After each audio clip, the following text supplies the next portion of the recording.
बिस्मिल्लाहिर्रहमानिर्रहीम। बिस्मिल्लाहिर्रहमानिर्रहीम। बिस्मिल्लाहिर्रहमानिर्रहीम। अल्हम्दुलिल्लाहि रब्बिल आलमीन। अस्सलातु वस्सलामु अला अशरफिल अंबिया'i अबिल कासिम मुहम्मद। अल्लाहुम्मा सल्लि अला मुहम्मदिन व आलि मुहम्मद। अस्सलामु अलैकुम व रहमतुल्लाहि व बरकातुहू। अज़ीज़ मोहतरम सामीन कराम, नाज़रीन कराम, अॼु असां तव्हांजे साम्हूं पंजी नशिस्त में हाज़िर थिया आहियूं। मौज़ू जेको असांजो हुयो निमाज़ क़ुरान जी फ़ज़ीलत में, निमाज़ जी फ़ज़ीलत क़ुरान जी रोशनी में, हादीस जी रोशनी में ऐं अहल बैत अलैहिस्सलाम जे फ़रमान जे मुताबिक़ इंशाअल्लाह इन खे वधाईंदे असां ज़िक्र कंदासीं।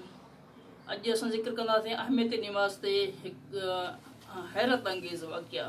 इंशाअल्लाह असां उन जे मुतालिक़ कुझु गुफ़्तगू कंदासीं कि निमाज़ तमामु अंबिया कराम जंहिंजी आख़िरी वसियत निमाज़ जे मुतालिक़ इहा हुई। जेके बि अंबिया आया, 1,24,000 अंबिया हिन दुनिया में आया, त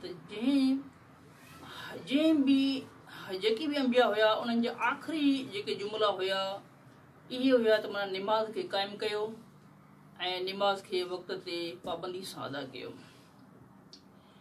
ऐं इन जे मुतालिक़ हिकु आलिम दीन आयतुल्लाह मोहम्मद हुसैन कंपानी इस्फ़ान जो रहण वारो आलिम दीन कुझु तालिब इल्म जेके ज़िक्र कनि था, चवनि था त असां हर वक़्तु आगा साहब जे दर्स में शिरकत लाइ वेंदासीं, दर्स तदरीस जे हवाले सां।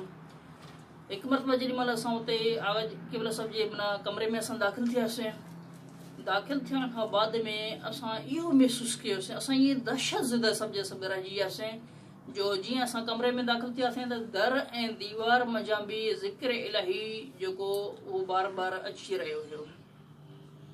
यानी जॾहिं इंसान के कमालात जे मंज़िल ते पहुचंदो आहे, सैर पियो थो करे अल्लाह जी तरफ़, अल्लाह सुब्हानहू तआला जी तरफ़ सैर कंदो आहे, यानी ख़ुशू ऐं ख़ुज़ू सां जेको इबादत खे सर अंजाम ॾींदो आहे, त उहो उन मंज़िल ते फ़ाइज़ थी थो वञे।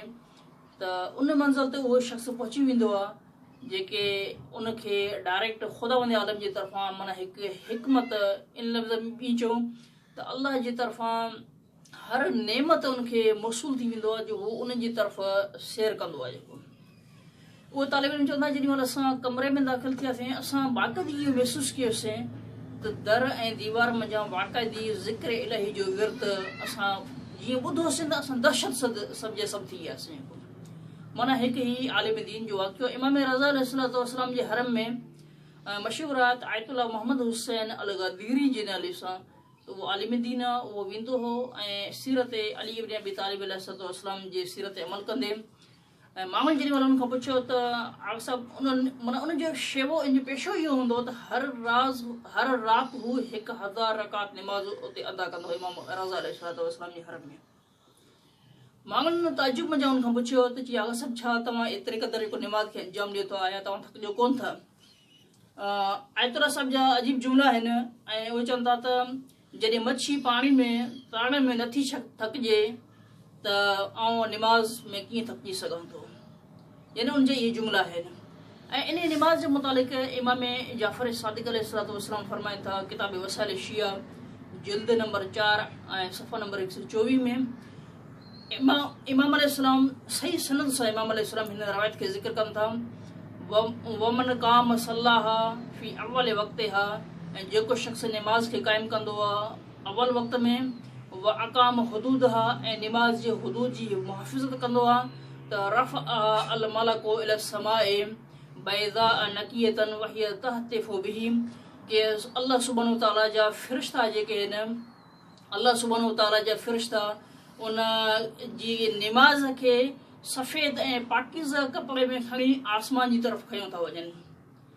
पोइ फ़तक़ूलो पोइ इहे फ़रिश्ता इहा जेको निमाज़ आहे निमाज़ पढ़ण वारे खे चए थी निमाज़ जेका आहे निमाज़ पढ़ण वारे खे चए थी हाफ़िज़क अल्लाहु कमा हाफ़िज़तनी, ख़ुदावंद आलम तुंहिंजी ईअं हिफ़ाज़त करे जहिड़ी तरीक़े सां तो असांजी हिफ़ाज़त कई आहे। वरी इमाम अलैहिस्सलाम ॿियो हिकु जुमिलो फरमाइनि था त वमन काम सल्लाहा फी मिन बअद वक़्तिहा, ऐं उहो शख़्स जेको निमाज़ क़ाइमु करे थो लेकिन बग़ैर वक़्त जे वक़्त खां अलावा निमाज़ क़ाइमु कंदो आहे, मिन गैर इलतिन बगैर इलत बगैर सबब जे फलम युकिम हुदूदहा ऐं निमाज़ जी हुदूद जी मुहाफ़िज़त नथो करे रफ़अहा अल मलकु इला समाए सौदा मुज़लिमतन वहिय तहतिफु बिही खुदावंद आलम जा फ़रिश्ता उन जी निमाज़ खे हिकु उन जी माना निमाज़ खे कारे कपिड़े में वेड़े तारीकी शकिल में आसमान जी तरफ़ खणी था वञनि ऐं फ़रिश्तो जेको आहे उते थो उहा निमाज़ जेका निमाज़ पढ़ण वारे खे बावाद बुलंद चए थी ज़यअतनी ज़यअक अल्लाह खुदावंद आलम तोखे ईअं ज़ाय करे जीअं तो मूंखे ज़ाय कई वला रआक अल्लाह कमा लम तरअनी खुदावंद आलम तोसां ई बिल्कुलु रिआयत न करे जीअं तो मूंसां रिआयत न कई अज़न मोहतरम इहा जेका जीअं असांजी पुॼाणी इन मंज़िल ते पहुती ऐं इंशाअल्लाह वरी 6 नशिस्त में असां तव्हांजे साम्हूं हाज़िर थींदासीं। वस्सलामु अलैकुम वरहमतुल्लाहि वबरकातुहू।